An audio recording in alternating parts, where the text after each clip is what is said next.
1960-an merupakan transisi di Indonesia, di mana terjadi pergantian kepemimpinan dari Ir Soekarno kepada Jenderal Soeharto, atau kita mengenalnya dengan sebutan Orde Baru. Pergolakan politik terbesar yang terjadi dimulai ketika 7 perwira senior TNI tewas pada 30 September 1965 dengan dugaan dibunuh oleh pemberontakan PKI. Garis waktu yang pertama adalah masa 1966 sampai 1967 yang dikenal sebagai masa transisi ke Orde Baru.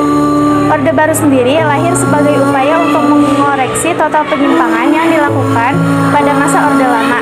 Di masa ini dimulai penataan kembali seluruh aspek kehidupan rakyat, bangsa, dan negara Indonesia, melaksanakan Pancasila dan Undang-Undang 1945 secara murni dan konsekuen, serta menyusun kembali kekuatan bangsa untuk menumbuhkan stabilitas nasional guna mempercepat proses pembangunan. Pada masa transisi ini terjadi pergolakan politik, militer, hingga lingkup sosial masyarakat. Hal ini terbukti ketika para mahasiswa Jakarta membentuk sebuah organisasi federasi yang bernamakan KAMI, atau Kesatuan Aksi Mahasiswa Indonesia.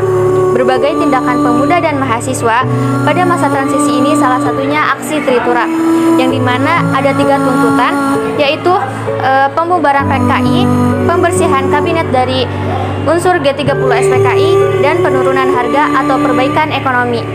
Super Semar atau Surat Perintah 11 Maret merupakan surat yang diterbitkan akibat demonstrasi yang dilakukan oleh pemuda dan mahasiswa Indonesia pada tanggal 11 Maret 1966, sehingga pemerintah mengadakan sidang kabinet dalam mengatasi krisis. Tujuan dikeluarkannya Super Semar ini untuk memberi tugas pada Panglima Angkatan Darat yang bertugas saat itu, yaitu Majen Soeharto, untuk memutuskan tindakan apa yang harus dilakukan untuk memulihkan keamanan, ketertiban, dan kestabilan dalam melaksanakan jalannya kehidupan bermasyarakat, berbangsa, dan bernegara. Adapun tokoh di balik perumusan Super Semar yaitu Muhammad Yusuf, Amir Mahmud, dan Basuki Rahmat. Super Semar membuat Soeharto merasa memiliki kekuasaan sebagai pelaksana pemerintahan, sementara Soekarno sebagai pemimpin pemerintahan. Hal ini menyebabkan munculnya dualisme kepemimpinan nasional yang menimbulkan pertentangan politik di kalangan masyarakat, sehingga muncullah kelompok pendukung Soekarno dan kelompok pendukung Soeharto. Memasuki pertengahan tahun 1966, masalah dualisme kepemimpinan nasional semakin terasa.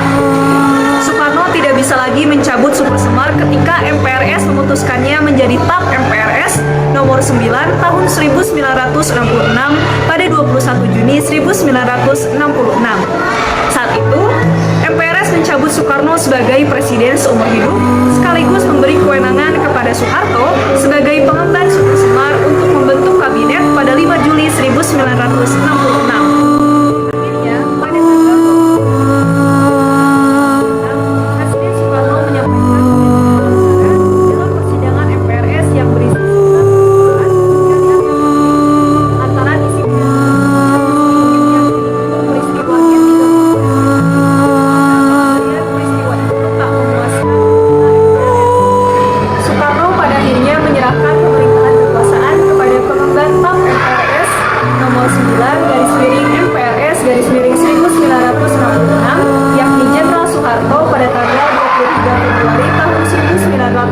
Kemudian, pada tanggal 7 hingga 12 Maret 1967 dilaksanakan sidang istimewa MPRS dengan tema utama mengenai pertanggungjawaban Presiden selaku mandataris MPRS.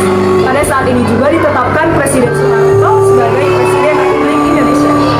Pada 10 Januari 1967, Presiden menyampaikan surat kepada pimpinan MPRS yang berisi pelengkap Nawaksara.